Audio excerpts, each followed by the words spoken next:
Cuando nuestra fe está en crisis, o una fe en crisis, como usted quiera llamarle, hermanos, encontramos acá en este pasaje, en los primeros 12 versos, a un hombre, hermanos, con una lucha y un dolor. Y es la lucha y el dolor de Asaf, porque no entiende, hermanos, no entiende por qué gente mala que no teme a Dios goza del bien. Es básicamente una de las luchas que está enfrentando Asaf en este salmo, y así es que vamos a verlo. La pregunta es, hermanos, ¿cómo nosotros enfrentamos el dolor? ¿Cómo enfrentamos la lucha? ¿Cómo enfrentamos la incertidumbre? Como seres humanos, hermanos, nuestra fe tiene altos y bajos. Atravesamos momentos de dificultad. De hecho, en Lucas capítulo 8 encontramos que el Señor, estando en la barca con los discípulos, cuando una tormenta vino a esta embarcación, encontramos que rápidamente los discípulos entraron en pánico, hermanos, y el Señor se levantó, reprendió el viento, la tempestad, y el Señor les hace una pregunta: ¿dónde está vuestra fe? Así que vemos, hermanos, que cuando pasamos momentos difíciles, nuestra fe tiende a ¿qué? A desfallecer. Nuestra fe tiende a desfallecer. Nosotros, hermanos, somos seres que somos muy frágiles. ¿Quién era Asaf, hermanos? En Primera Crónica 16:37 encontramos que Asaf era un hombre, un siervo de Dios, hermanos, un siervo de Dios que había sido puesto en un puesto muy importante, según encontramos en la palabra del Señor, por David. Este hombre, hermanos, Asaf, era un músico hábil, compositor, maestro, profeta, dice la palabra, que desempeñaba bien el arte de lo que era la adoración, la composición. Y también ahí mismo en Primera Crónica 21:1 encontramos que a través del servicio que él ofrecía, fungía como profeta de Dios cuando él alababa a Dios por medio de la adoración y la alabanza. Así que él era el encargado de una organización, hermanos, para poder llevar la alabanza después del regreso del arca, ¿verdad? Por medio de David. Era un medio como David instituyó a Asaf como el principal, el que iba a organizar los turnos para que la alabanza fuera constante en la casa de Dios. Hermanos, era un hombre entonces que vivía constantemente alabando, componiendo. Era maestro también, porque él se daba a enseñar. Era un profeta, era un hombre de Dios.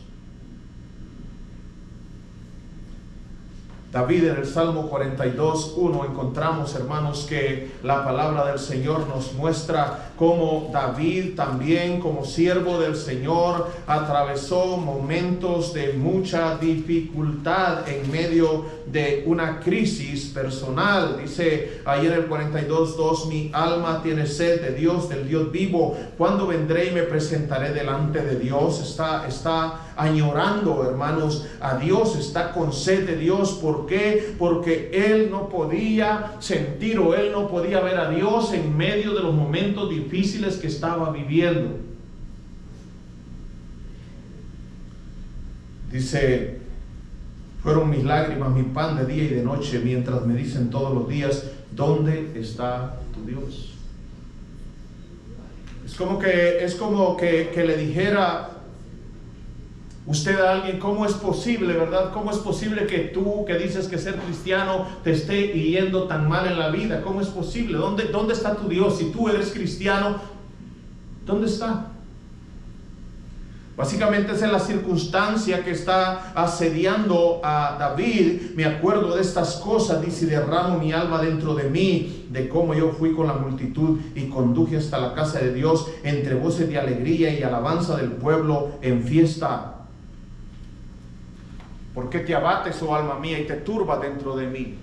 David está viviendo momentos de turbación, está viviendo momentos de angustia, está viviendo momentos de dolor, está viviendo momentos en donde no puede ver a Dios, a pesar de que, como vemos, dice, me acuerdo de aquellos momentos cuando yo conducía a la casa de Dios, a la gente, al pueblo, a alabar a Dios en alegría. Y uno dice, ¿dónde están esos momentos?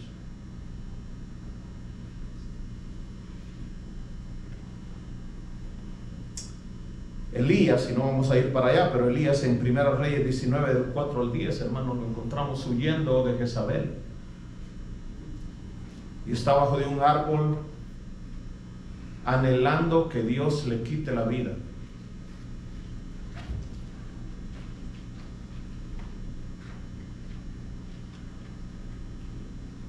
El cristiano, hermanos, pasa por momentos de dificultad, por luchas en su cabeza, en su mente, por angustia, por dolor, por situaciones en las cuales no podemos ver a Dios, hermanos, aunque sabemos que Él está ahí por el entendimiento que tenemos de la palabra de Dios. Hermanos, no lo podemos apreciar, no lo podemos ver, o al menos no lo podemos ver como nosotros quisiéramos verlo.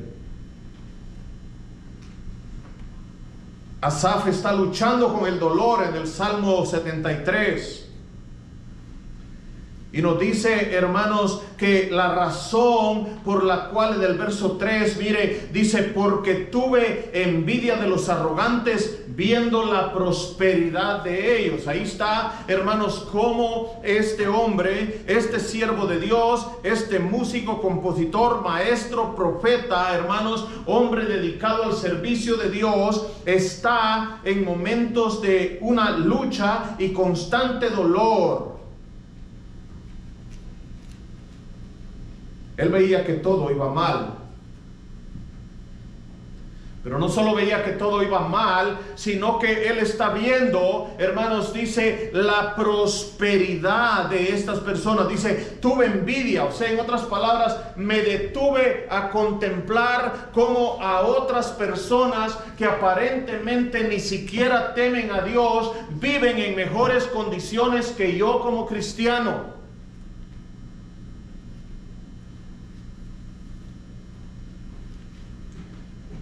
Yo no sé si eso le ha pasado a usted.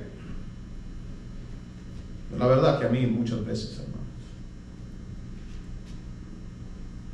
Muchas veces he tenido que luchar con el dolor, con la angustia, con el desánimo, con la tristeza, con las lágrimas, con el dolor.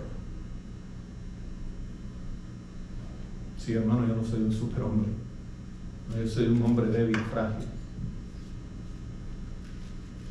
que necesita de Dios cada día para seguir adelante. Y encontramos, hermanos, entonces a este hombre abriendo su corazón. Hermanos, yo sé, es muy riesgoso. De hecho, hermanos, nosotros la mayoría no sentimos la confianza necesaria para abrir nuestro corazón con otras personas porque tenemos temor de abrir y que la gente vea nuestras grietas, hermanos. Pero todos tienen grietas en algún lugar. El problema es que no las muestran porque tienen temor. Pero Asaf escribe este salmo, lógico, él lo escribe ya cuando ha llegado a una resolución, hermanos. Este salmo no lo escribe cuando está pasando, él lo escribe cuando ya ha pasado y nos puede dar cómo él salió de esta situación, cómo él nos muestra cómo se movió en medio de esta circunstancia. Así que vemos del 3, tuve envidia de los arrogantes, viendo la prosperidad de los impíos. Hermanos, es un salmo muy vasto. Le invito a que lo lea. Yo solamente voy a puntualizar algunos versos para no tomar mucho tiempo. Pero el primer punto, recuérdese la lucha y el dolor de Asaf. ¿Por qué? Porque él veía la prosperidad de los arrogantes, la prosperidad de los impíos. 4, mire, dice, no tienen congoja por su muerte, pues su vigor está ¿qué? ¿Está qué? Saludables. ¿Se ven saludables? ¿Están bien? ¿No tienen penas? ¿No tienen? Usted los mira, hermano, usted los puede ver. Hoy en día usted mira a la gente, usted mira, hermano, las personas pasan de fiesta en fiesta. Usted mira, hermanos, que viven unas vidas. Usted los mira que deslumbran con su forma de actuar muchas veces. Y uno dice, pero ¿cómo es posible que yo, que sirva a Dios, viva en esta clase de congoja diaria?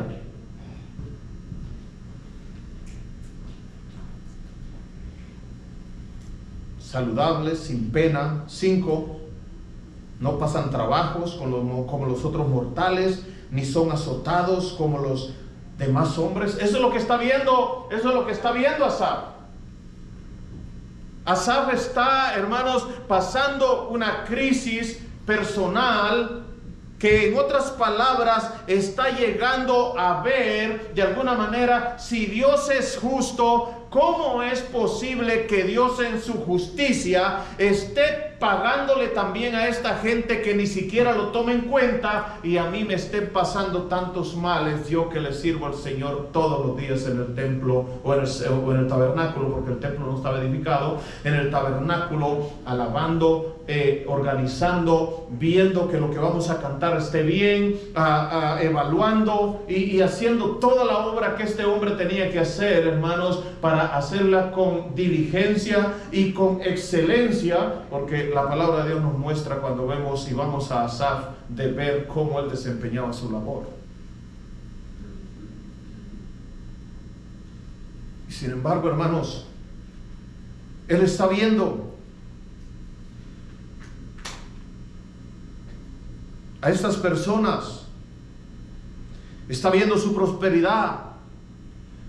Personas orgullosas, dice el 6, por tanto la soberbia los corona. ¿Qué quiere decir? Son personas prepotentes, orgullosos, que creen, hermanos, que todo lo que poseen es resultado de su inteligencia, de su fuerza, de su trabajo. No toman en cuenta a Dios. Y dice, ¿cómo es posible que esta gente orgullosa, prepotente, y les va tan bien?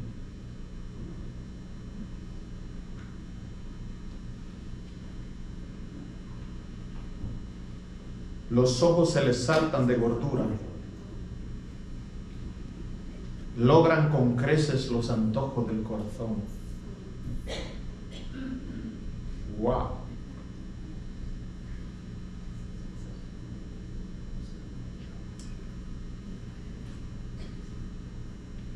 Se mofan y hablan con maldad, de hacer violencia, hablan con altanería. ¿Se da cuenta?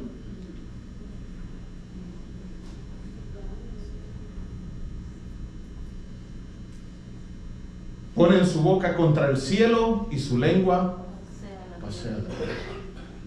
Personas que alardean de sí mismos, ¿no? De yo.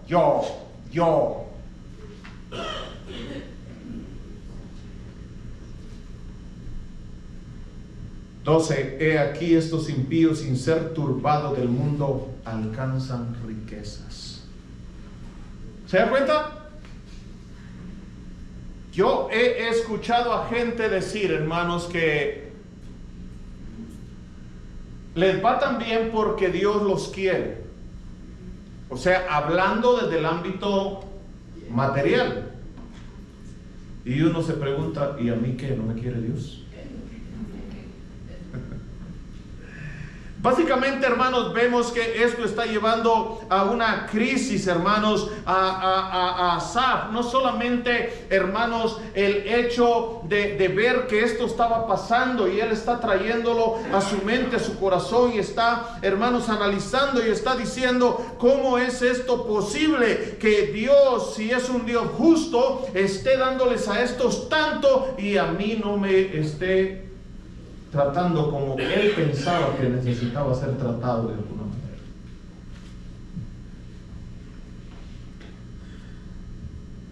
Y en alguna oportunidad, hermanos, la verdad es que uno no es que no crea en Dios, sino que le cuesta entender qué es lo que Dios está haciendo en medio de determinadas circunstancias. Cuando leíamos Isaías 40, hermanos, y vemos cómo Dios está hablándole a Jacob acerca de la grandeza y de que Él es un Dios que no tiene comparación con los dos dioses creados, y Él está prometiendo cómo Él en el futuro les va a liberar, a pesar de que ellos van a tener que ir en cautiverio. Pero Él está desplegando ese capítulo 40, despliega la grandeza de Dios, hermanos. Imaginarnos a Dios, hermanos, juntando el polvo de la tierra, hermanos, con 3 dedos, nos hace ver la pequeñez de nosotros, ¿no es cierto? La finitud de cada uno de nosotros. Cuán finitos somos, hermanos. Cuán pequeños, cuán insignificantes. Y eso, hermanos, no solamente nos hace ver la grandeza de Dios, también nos debería hacer ver la gracia de Dios, que siendo Dios tan grande, hermanos, tuvo de nosotros memoria. Por eso el salmista en el Salmo 8 dijo: ¿qué es el hombre para que tengas de él memoria? Porque nosotros somos creación de Dios. Hermanos, pero eso también muchas veces nos juega en contra, ¿verdad? Cuando nosotros decimos: Señor, si basta que tú digas la palabra para que esta enfermedad que estoy pasando no la tenga que pasar. Si basta tu palabra para que esta crisis que estoy pasando no la tenga que pasar. Señor, ¿cómo es posible si tú con solo decir las cosas van a cambiar? La tormenta se va a calmar, el enfermo se va a sanar, el muerto va a resucitar. Señor, ¿cómo es posible que si tú tienes tanto poder y dices que me amas, Señor, ¿por qué estoy pasando lo que estoy pasando?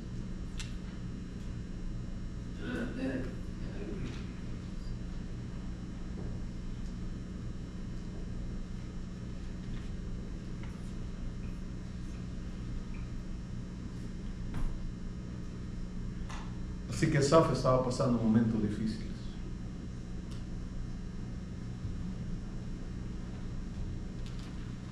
De angustia, de dolor, de tristeza, de depresión. Y no se esconde. Nos lo deja saber. Nos muestra. Pero también nos muestra el camino, qué es lo que debemos de hacer.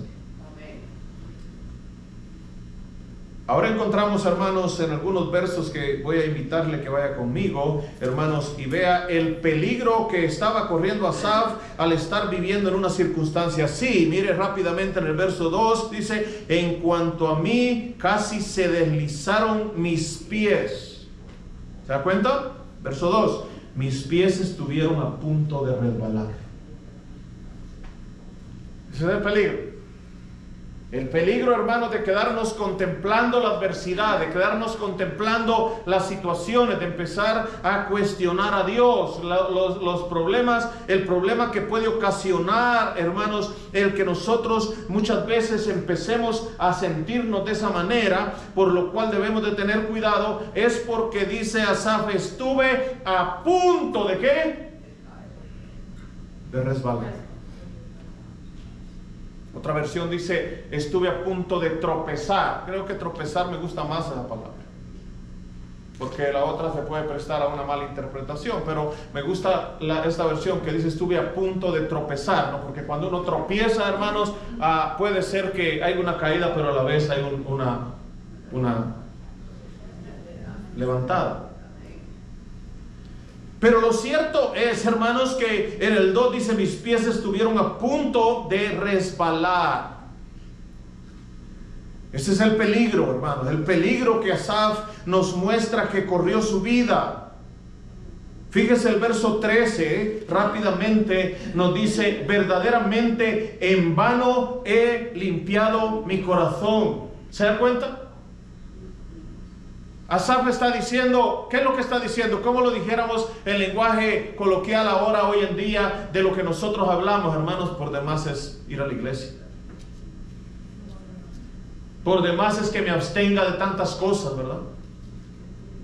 Yo no sé por qué he dejado mi vida, ¿verdad? Donde me la pasaba bien, donde iba al baile, donde tenía, pues, no sé, tanta cosa, cuando tomaba, usaba esto, usaba el otro. O sea, de verdad yo creo que esto de estar en la iglesia es una vida ¿qué? Inútil, en vano. Básicamente, hermanos, dice el salmista, dice Asaf: verdaderamente en vano he limpiado mi corazón y lavado mis manos en inocencia.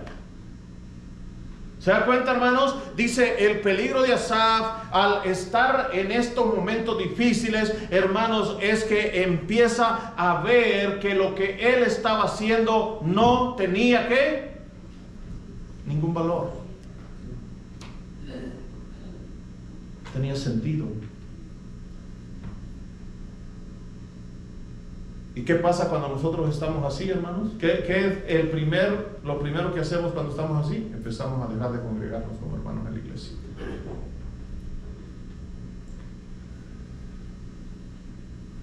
Esa es una seña inequívoca de una persona, hermanos, que está en un estado de desánimo, en un estado en el cual las cosas no andan bien en su vida espiritual. Así que vemos que este hombre nos muestra allí, ¿verdad? Estas facetas, hermanos, no nos esconde, no nos dice, es como que dijéramos, nos está abriendo su corazón. Este hombre de Dios, este siervo de Dios, está abriendo su corazón, nos deja plasmado este sentir en el Salmo 73, hermanos, para que nosotros conozcamos y nosotros veamos y nosotros aprendamos y nosotros, hermanos, podamos salir adelante cuando estemos metidos en esos momentos. 21 y 22 dice: ¿se llenó de qué? ¿Se llenó de qué? De amargura mi alma, y en mi corazón sentía ¿qué? Punzadas. Era un dolor agudo, hermanos. Yo no sé, cuando uno va con el médico le preguntan: ¿cómo es tu dolor, verdad? Es como un hormigueo, es como un adormecimiento, es como una... No sé qué implicación tenga eso desde el ámbito médico, hermano, pero lo que sí sé, hermanos, es que acá encontramos que dice el salmista que su dolor era como, hermanos, como una ¿qué? Como una punzada, hermanos, como que algo punzante estaba atravesando. Ese era el dolor. Pero vemos, hermanos, que dice, estaba pasando momentos de amargura. De amargura. Pero no solo estaba pasando amargura en su corazón, estaba pasando momentos de dolor en su corazón. ¿Se está dando cuenta? Ve cómo, hermanos, la circunstancia de este hombre de Dios está pasando estos momentos difíciles, hermanos, al estar contemplando que aparentemente el que no servía a Dios le iba bien, al que servía a Dios le iba mal, y entonces estaba haciendo una evaluación, estaba viendo, hermanos, y estaba cuestionando muchas preguntas tormentosas, y esto estaba a punto, dice, de que él tropezara, de que él resbalara. Pero no solamente eso, estaba viendo que su vida como cristiano o como siervo de Dios era infructífera, era que no tenía valor o que no valía la pena, por decirlo de otra manera. Y como si eso fuera poco, hermanos, estaba con amargura en su corazón, estaba con dolor en su corazón. Pero no solamente eso, dice la palabra de Dios. Mire, dice en el 22: tan torpe era yo que no entendía. O sea, su entendimiento estaba ¿qué? Dañado, estaba embotado. De hecho, hermanos, él se compara con una bestia. Dice: tan torpe era yo que no entendía, era como una bestia delante de ti.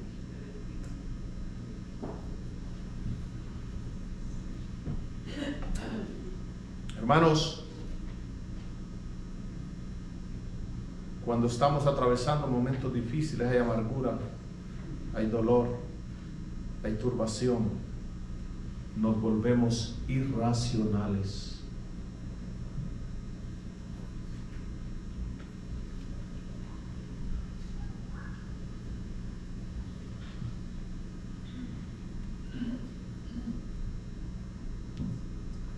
Pero aún en medio de esas circunstancias, hermanos,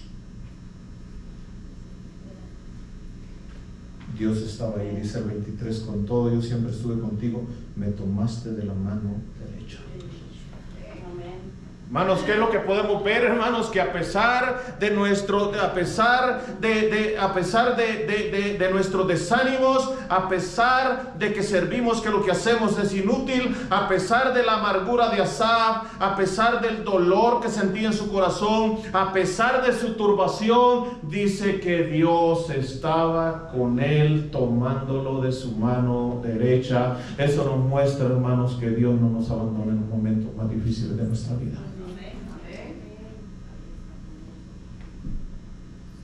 Dios está ahí. Dios está contigo.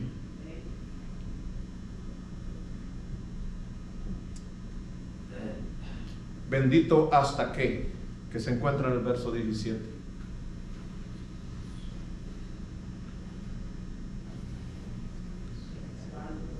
Dice el verso 17, hasta que entrando en el santuario de Dios. Hermanos, una de las cosas interesantes que pasamos cuando nosotros estamos viviendo esa clase de vida, hermanos, es que nuestra vida de estar en la presencia de Dios empieza a ser descuidada. ¿Por qué empieza a ser descuidada? Porque nosotros empezamos a decir, ¿para qué voy a llegar a la presencia de Dios si de todas maneras no sé ni qué es lo que va a hacer, ni cómo lo va a hacer? Yo en realidad no creo ni sé lo que Dios está haciendo. Así que empezamos a perder la fe y empezamos a descuidar, hermanos, el tiempo de venir a Dios para poder poner ante Él todo lo que está pasando, lo que estamos pasando en nuestra vida, y poder traerlo honesta y sinceramente a sus pies. Hasta que, entrando en el santuario de Dios. En otras palabras, hermanos, el santuario era el lugar donde se experimentaba y donde se estaba, ¿en dónde? En la presencia de Dios mismo, hermanos. Este hombre que había adorado a Dios, este hombre que había conducido al pueblo en alabanza, había descuidado ¿qué? Su tiempo en la presencia de Dios. Y eso, hermanos, estaba trayendo o estaba causando algo negativo en su vida. Así que vemos que es en la presencia de Dios, hermanos, que la mente empieza a tener el entendimiento correcto de lo que Dios está haciendo. Hasta que entrando en el santuario de Dios comprendí.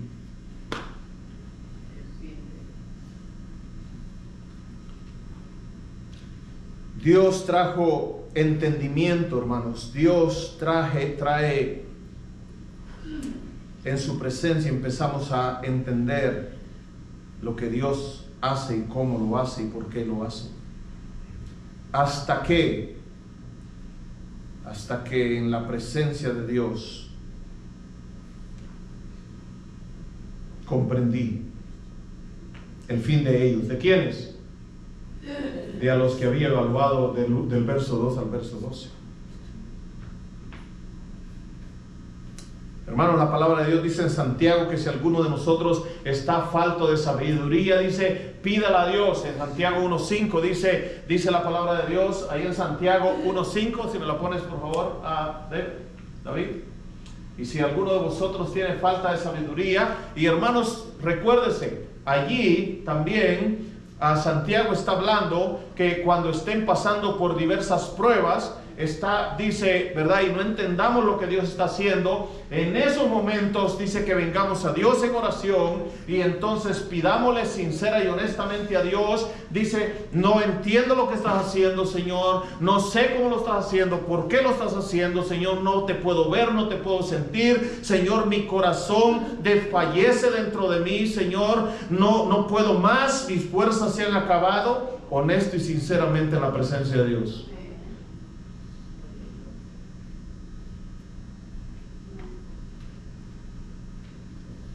Y si alguno de vosotros tiene falta de sabiduría, pídala a Dios, el cual da a todos abundantemente y sin reproche. Pero mire lo que sigue diciendo. Pero pidad con fe, no dudando nada, porque el que duda es semejante a la onda del mar que es arrastrada por el viento y echada en una parte.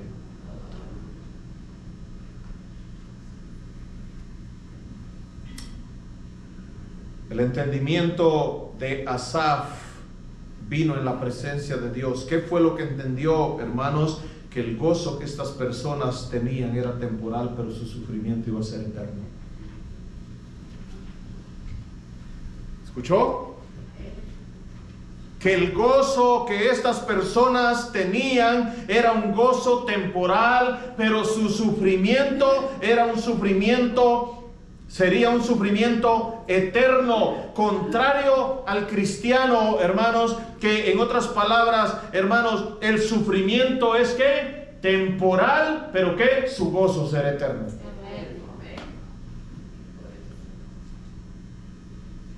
Porque en efecto, hermanos, Dios dice, en el mundo tendréis ¿qué?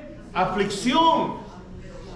Hermanos, nosotros vamos a vivir como consecuencia de vivir en un mundo caído. Tenemos que vivir enfermedades, tenemos que atravesar muerte, tenemos que atravesar robos, tenemos que atravesar los dolores y sinsabores que el pecado nos trajo como consecuencia de habernos rebelado en contra de Dios. Pero hermanos, Dios un día acabará con el pecado totalmente, como lo hizo en la cruz del Calvario, pero que será manifiesto, como veíamos la semana pasada en Apocalipsis capítulo 21 y 22. Entonces, hermanos, nosotros gozaremos de la plenitud y de la ansiada paz, gozo, justicia, verdad que cada uno de nosotros anhelamos, pero que la recibiremos cuando lleguemos a su presencia.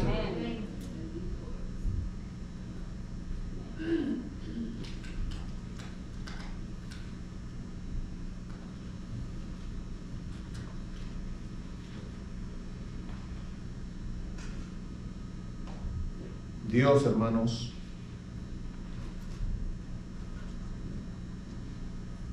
está con nosotros en los momentos difíciles, como ya lo mencioné.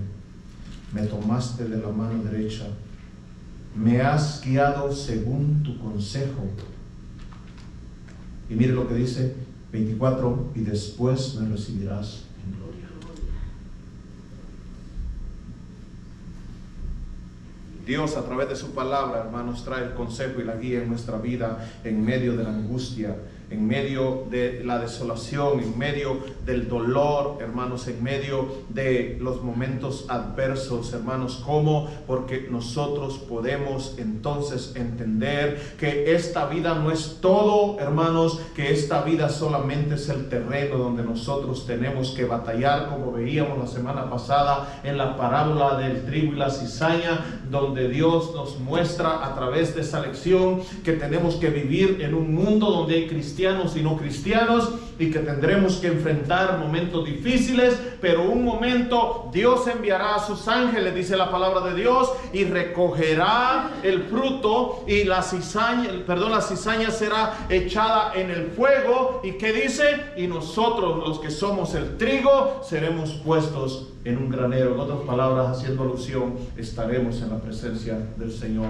Ahí se acabará todo dolor, toda lágrima, toda enfermedad, la muerte, la delincuencia, todo esto pésimo que vemos, hermanos, y entonces reinará por siempre el Rey de Reyes y Señor de Señores, nuestro Señor Jesucristo.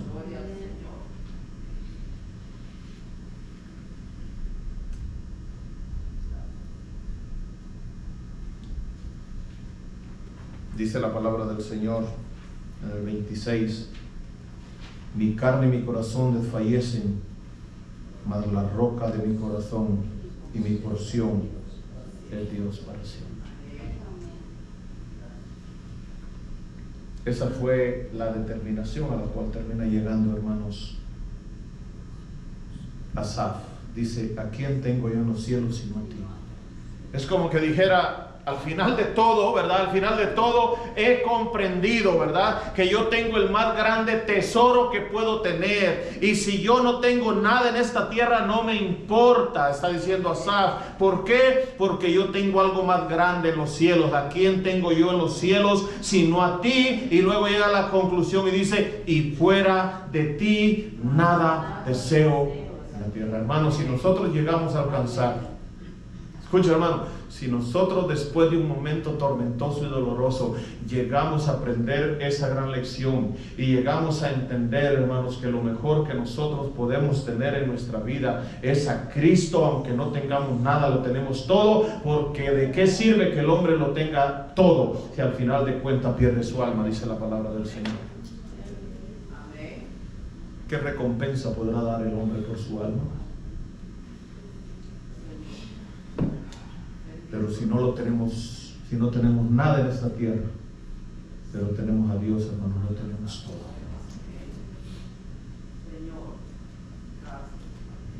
Hermanos, en medio del sufrimiento, el escritor de los Hebreos, ya para terminar, nos invita en el capítulo 12,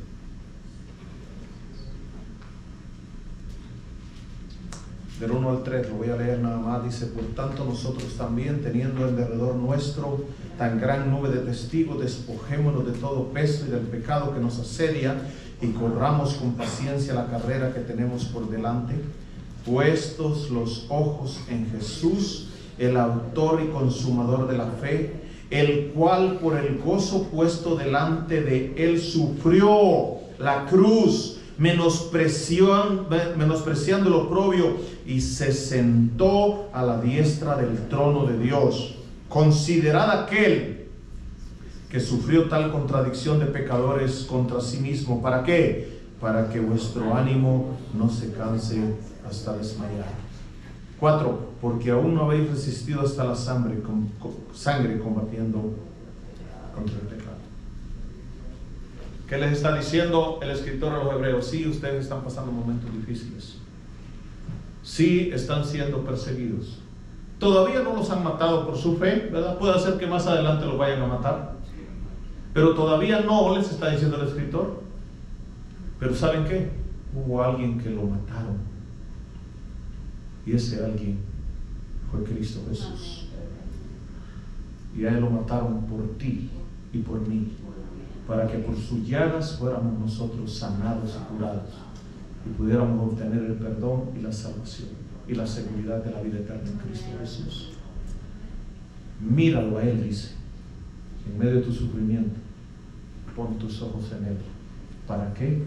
Para que no te canses hasta desmayar y puedas seguir adelante aún en medio de la adversidad. Asaf, hermanos, encontró entendimiento en la presencia de Dios.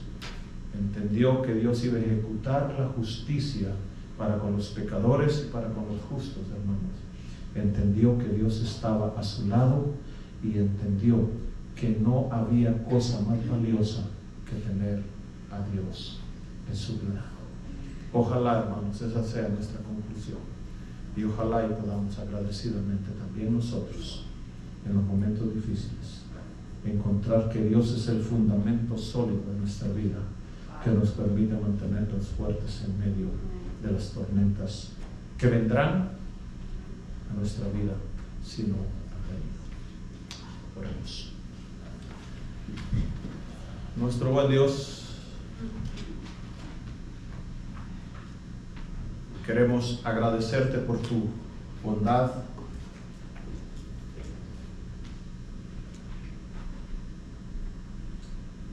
por tu gracia, por tu muerte por nosotros, Señor, en la cruz.